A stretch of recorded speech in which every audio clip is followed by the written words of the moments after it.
Welcome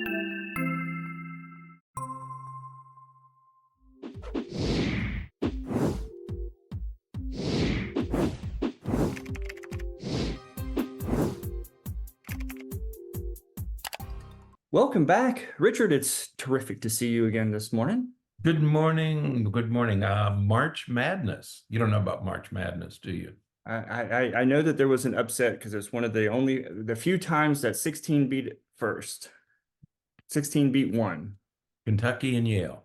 Yes. Okay. Yeah, so this is March Madness. I'm not a big fan, but I know that it's March Madness because it's much in the news today. Yes. But it's we're sliding toward the end of March. Some Christian holidays being celebrated this week and next week. Yeah. Easter being Yeah. a big one. So we're moving toward the end of the month. But anyway, it's good to see you. Yeah, it's good to see you. I'm excited about today's topic. I am too, because we've just talking about March Madness, which makes you think of college, and which makes you think of school, and which brings you to the topic of our conversation today. Actually, it's going to be the topic of the conversation for probably the next 3 weeks. As we have kind of whittled our way through this topic, it looks as though this is going to be, a 2 or 3 part series where we're going to talk about education and just kind of review a little bit about what's happening in education, because I think it's fair to say, Richard, that we're more than just a little bit concerned about what's happening in our schools.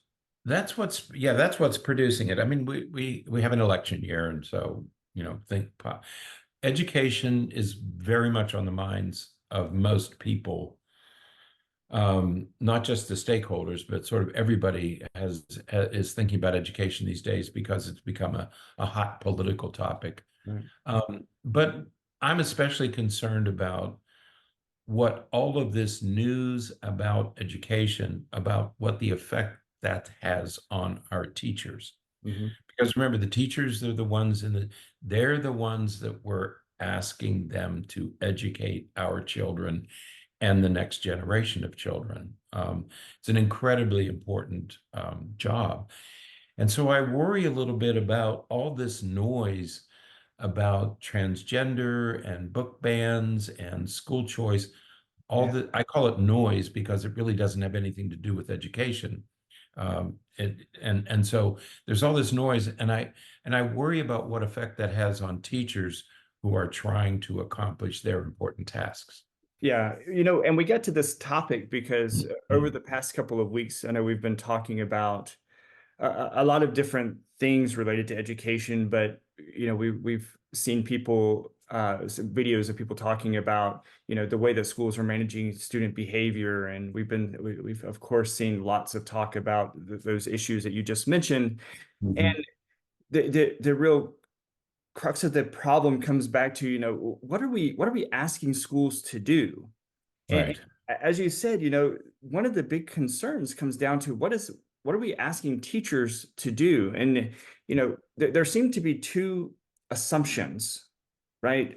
Two somewhat erroneous assumptions. Right. And the first is that every class in every school is being taught by a dedicated teacher whose sort of life mission is to educate our future society. Many people, when they think about schools, they think about them as though it's a factory or it's some kind of a business where you have everything neatly organized. Schools don't work that way. So this idea that every school is sort of the same and every classroom has a teacher and that teacher is dedicated, I do believe I keep banging my desk, I'm sorry. There seems to be this erroneous assumption. First of all, in this day and age, presently, not all classes are covered by a teacher. Richard, we continue to be astonished by the magnitude of the teacher shortage. Like, I don't think that people truly understand what that means. We have school districts that are short by thousands of teachers. Right. This is a huge issue. Right. Florida, in fact, we're going to talk about this as we go through it. Florida has the largest teacher shortage in the nation. Yeah. We don't every class is not covered by a teacher, let alone a dedicated teacher. Okay. Right. Not all classes are covered. There are fewer people entering the profession. If you talk to any college in the country, there are fewer people going into education at precisely the time when more people are leaving the profession. And they're leaving it, many are reaching retirement age. They're baby boomers Right. and they're retiring out. Others are discouraged and they're leaving. Mhm. So we have this, and that's what we thought about titling this. We're borrowing a phrase from an article, "A Tragedy of Unimaginable Proportions." And as this teacher shortage grows, it's going to create a crisis. Okay. But the second thing is, besides the shortage, is that teachers are also human. Right. They get sick, they are tired, they get stressed, they have lives, and they get discouraged. And so we have the shortage, but we also know that teachers are getting discouraged by all the noise, by all the anger, by cell phones, by student discipline, by school shootings, and they need our support and our encouragement. Mhm. Okay. Yeah. So that's the first assumption, that the erroneous assumption that every classroom in every school is covered by a dedicated teacher. The second one is that while we entrust our children, we entrust our children to teachers and schools every day. There's, and we've said this on many podcasts, there's no institution in the country that enjoys the trust and confidence that schools have. Right. Like, Where else? where else do you put you said this when we were meeting the other day, and it's just every time you say it, it just makes me laugh because it's so bizarre but true that you put your 5-year-old on this large vehicle, a big yellow vehicle with a lot of other kids and a stranger driving it. Right. Put your 5-year-old on there and you don't see your 5-year-old again for 8.5 hours. And do Right. you just believe that your 5-year-old is going to get where he or she is going, that they're going to be somewhere where somebody's going to take care of them, make sure that they're eating, make sure they go to the bathroom when they need to, Mhm. make sure that all of their needs are met, and Right. then expected them to come back on time, feeling good, in a good mood, and having had great experiences for the day. And we do Yeah. that How 5 was days a week, 180 days a year. right? And where else? There's no place else that has that kind of trust, Right. and it exists in all 50 states. Yeah. Okay. So on the one hand, we have this trust, and yet the same teachers that we trust and rely on are increasingly discouraged and demoralized. They are underpaid, they are undervalued, they are being blamed, they're being injured, they're being sued, and they're Mhm. being suspended. So, on the one hand, we talk about the trust that we have and we hand our children over, but on the other hand, we underpay them, we undervalue them, we watch them getting injured, we watch them being disrespected by some students in the classroom, and in a way, we then do everything we can to make teaching as difficult, or maybe we should say impossible to do. Right. And to add insult to injury, we say, and we don't trust you. Right. So we trust you with our children, but we don't trust you to do this job. Okay. Right. And so we have these two assumptions that about teacher trust and about a teacher shortage. And people need to understand that the teacher shortage, the looming teacher shortage, could create an enormous crisis. Right. If you think the pandemic was bad, Right. this crisis of a teacher shortage is going to make that pale by comparison. Yeah. Yeah. Because I think that a lot of people look to the pandemic as, well, this is why education is in the state that it's in right now, because the pandemic happened and, all the calamity that happened at that time. And sure, there are a lot of people who blame COVID for all of this. But Right. one of the things we're going to do in this first podcast of this series is we're going to talk a little bit about how we got here, Mhm. because it's our contention that no, the pandemic did not start this problem. This problem started well before the That's pandemic, right. and We the tend, pandemic threw it into the forefront. Uh, right. Mhm. but this problem has been boiling for a little while now. Right. Yeah. Education became one of the boogeymen. It became a boogeyman, but there were others, the healthcare system, the Yeah. CDC, policymakers. There were all kinds of people who were blamed and damaged when the pandemic struck. And we all remember that, the anger and the disaffection. So, but public schools were just one of the things that got blamed for the problems. But the problems in our educational system didn't begin with COVID. And we can go all the way back. I mean, we could go back as far as you want, but I think for our purposes, if you go back to the 1950s, you begin to see important changes occurring in the educational system. And most of them are all based on good intentions, that Right. we're going to make things better by making these changes. Right. And I think that as we start getting into this, I think that the important thing to say is something that you have said many times, and that is, you know, for a multitude of reasons, I suppose, schools have been the places where social issues have been resolved or have been Right. addressed, Right. And Mhm. so you're right. As we go back to the 1950s, we look at Brown versus the Board of Education, Right. and that was all about, much of this all about integration. Right. And Mhm. so this huge issue of segregation and all of this, the first place we look to address some of that stuff is schools. Yep. It was decided back in the 50s that segregation is a problem, that we shouldn't have a segregated country. So where do we ask the integration to occur? In our public schools. We didn't integrate neighborhoods. We didn't integrate a lot of things. We we integrated the public schools. Okay, that's Mhm. where it occurred. The good part of that is that it opened a very good I think everybody agrees that we had a pretty good educational system in the 1950s.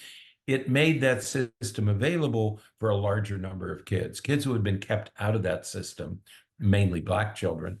Now they were being integrated, they were being brought into that system, and they would have the advantage of this same high quality education that white students had. So we would make education more inclusive.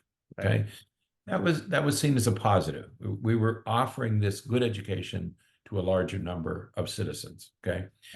The second thing that happened in the 50s was Sputnik. And Sputnik, for those of you who don't know, was a beach ball sized satellite that the Soviet Union launched, and they beat us they got into space before we did. After World War II, there was called a Cold War between the US and the USSR, and suddenly the Russians were ahead of us. So this scared us. It scared us as a nation and created sort of fear and paranoia. And we hit the panic button and said, oh, the Russians are getting ahead of us. We better take decisive action. So where did we take that action? With the educational system. Right. And a year later, Sputnik was launched in 57. And a year later, the federal government developed something called the National Defense Education Act. This was 1958. And millions of dollars were poured into all areas of education. And you can go back, and this is when preschool education, Right. kindergarten, all that stuff really developed from preschool through graduate school. All prospered from this money that came flowing into this is when universities and schools built buildings. Right. Campuses were relatively small Mhm. until NDEA, and then there was this massive growth. So both of those occurred. So we see this expansion and improvement and inclusion of larger and larger numbers of students. So Right. that lasted through the 50s and 60s. Right. And then as we get into the 70s, then Right. we have, Public Law 94-142, which ended up, evolving into Individuals with Disability Education Act later Right. on. the Public Law 94-142 basically said, there are a lot of students who need to be educated. In fact, we're saying that all students need to be educated from Right. really from birth through.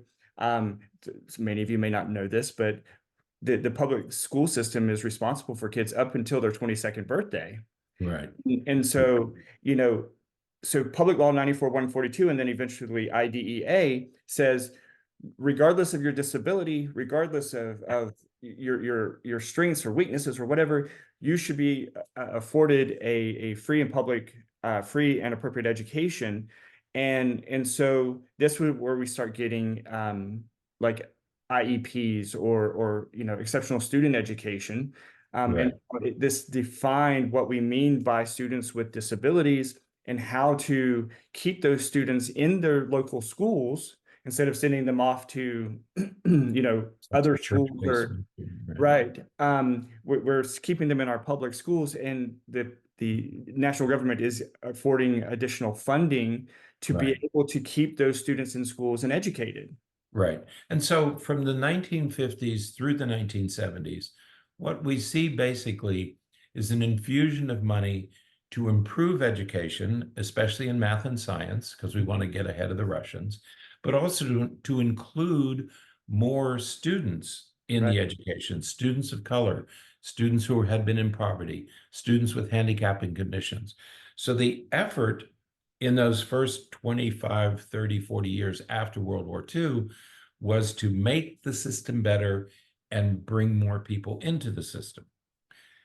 Then in the 1980s, it seems like this takes sort of a cynical, almost sinister turn in the 1980s, because until that time, the United States enjoyed this privileged position.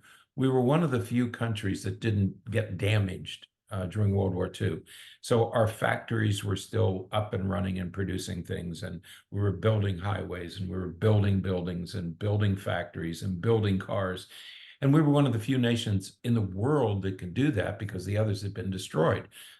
Europe was in ruins, Japan was in ruins, and every other nation was rebuilding from the war. We weren't touched by that war. But over that 30 or 40-year post-war period, other nations began to rebuild and began to catch up.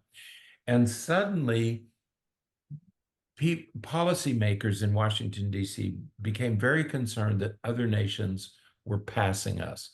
Mhm. And one of the reasons they said they were passing us was because of our educational system. So once again, the bright lights are shown onto the educational system. And there was a little pamphlet, 40-some page book published called A Nation at Risk. And the subtitle is The Imperative for Educational Reform. We have to do something, okay? And when you read this book, it's kind of scary. Now we're talking about 1983, so that was what, 40 years ago? Yeah, 40 years ago. Yeah. So it's a generation ago.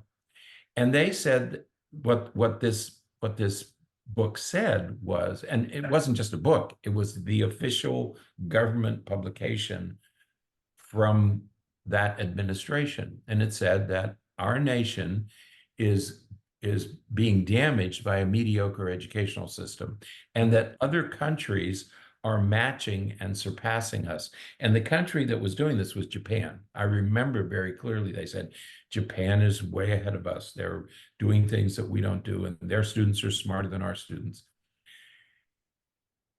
And then they added that if an unfriendly foreign power had attempted to impose such a mediocre educational system, we would consider it an act of war.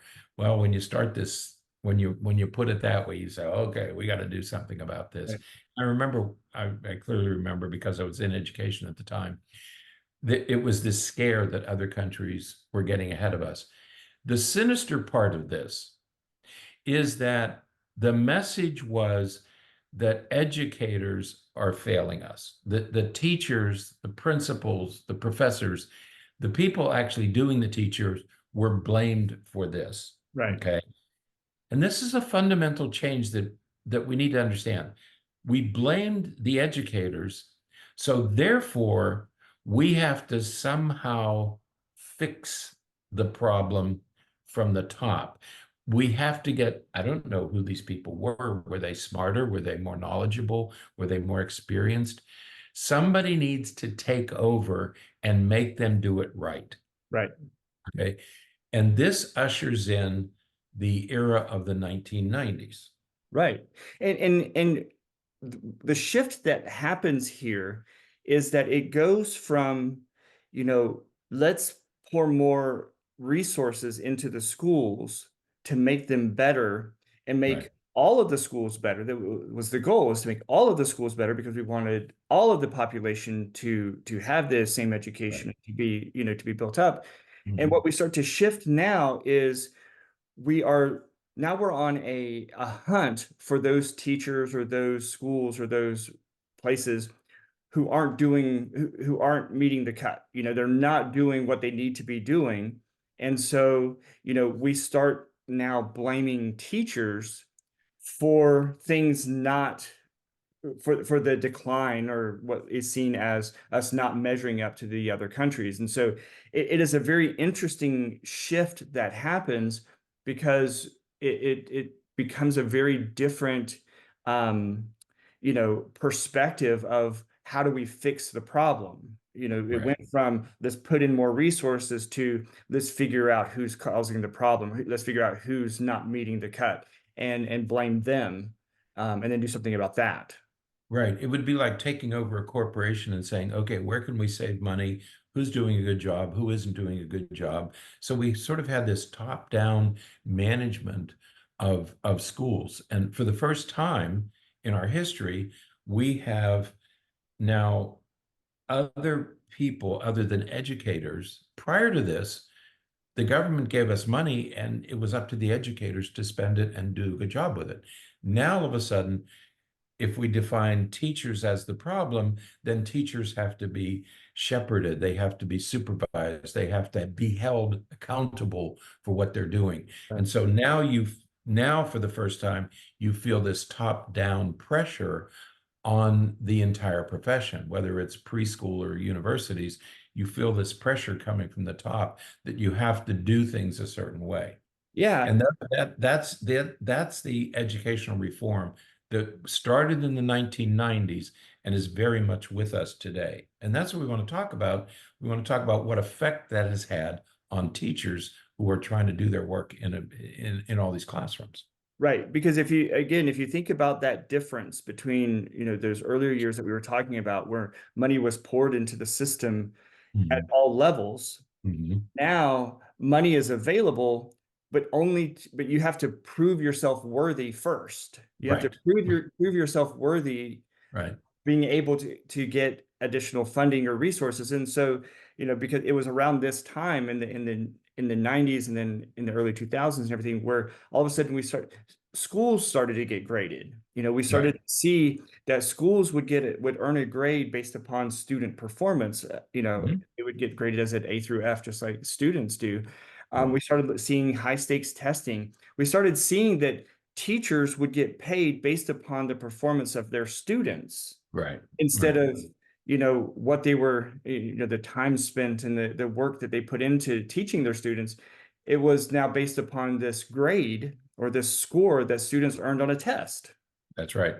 And I want to go back to a point we made earlier where one of those erroneous assumptions was that all schools are the same. Right. Now, everybody knows that all schools are not the same.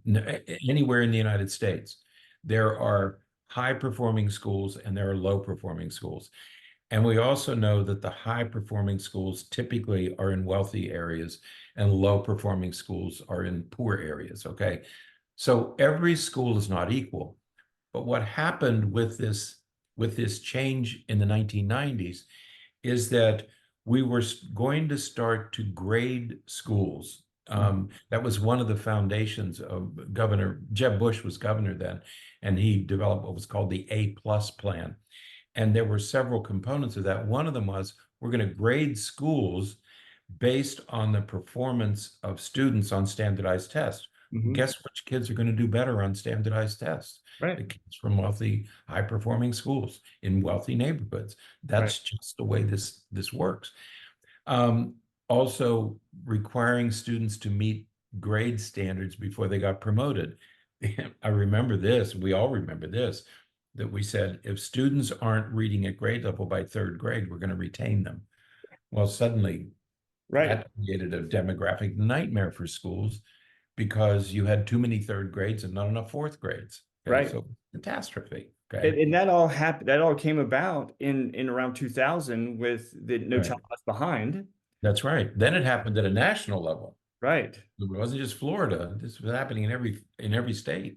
Yeah. Okay. And I remember at that time, people half jokingly, I think that there was a kernel of Mhm. real concern in there that, that we would need to start putting parking lots. I don't know if you remember people talking about this, putting parking lots in middle schools, because if a student was retained twice because of failing the third grade reading Right. test, Hmm. they're going to be driving in middle school. They'd be Right. 16 by the time they're in middle school, while they're in middle school. So Right. it became very concerning because, on the ground level, everyone sort of knew that that was an impossible feat. Right. There's Mhm. no way that all third graders will read at a third grade level. Nope. I mean, Mhm. statistically, it's impossible. Right. But that's what the rule was, and that's what we set as the expectation. And so we started seeing not just students being experiencing negative consequences to it, but schools and teachers and everyone else were Mhm. experiencing negative consequences for it. And schools started losing funding. Right. Yeah. And the idea, teachers were, you pay teachers more if their students do better on the test. Well, it's going to be the best students in the best schools are going to do well. So the teachers who have the best, highest achieving students will get more money. So the idea was we're going to give more money to the high performing schools. We're not going to give it to the low performing schools. Again, we say this probably was a good intention. I'm thinking that people were sitting around in a room saying, "I know how we can solve the problem. Let's do this." So I don't question people's motives, but all of these intended reforms, most of them have fallen flat. They didn't accomplish. And one of the other things that one of the other components of the A+ plan in Florida was to add more charter schools and vouchers and online schools and homeschools so the parents would have a choice. We would give parents a choice. Instead of having to go to your neighborhood school, we would give you a choice to have your child go to another school. But we're going to talk about this idea of choice, because it's very much in our thinking today. We're going to talk about this at some length later on. Yeah. But you see what happens here is that we have this mentality of somebody needs to take over the education system because the education system is failing. All Mhm. right. And so we have to impose limits, we have to impose rewards and punishments on teachers because we can't trust them to do it on their own. Right. We have to force them to do it or reward them for doing it. And Right. so the entire world of educational reform changes from let's fund programs that make schools better. Let's encourage educators. Let's give them the resources that they need. I think through the 50s, 60s, and 70s, the thinking was, let's give educators the resources they need to do a better job. In the 1980s, it shifts to let's insist on accountability and let's make educators do things a certain way, or we will restrict or we will limit their funding. Right. A huge change. It is a huge change, and if it might sound familiar to some of you who are listening, that is a real life example of a token economy. And just as we have said, a token economy doesn't work when you're managing children. Token economy doesn't work when you're managing a system, certainly a system as large as education, but it doesn't Mhm. work when you are attempting to use it with in real life situations with money and performance and all of that. It just doesn't, it's not sustainable and it doesn't work. And so we have seen this experiment since the 1980s just fall apart. And as you said, we're in the next episode, we're going to get into this idea of school choice and what's happened since we have implemented these magnet and charter and all these specialized schools. What does that mean for education, and what has that led to? So with that, I think that's it for this podcast. Yeah, right. That's good. It's a good start. Stay tuned for parts 2 and 3. Absolutely. So until next time, stay happy, stay healthy, and forget to be afraid.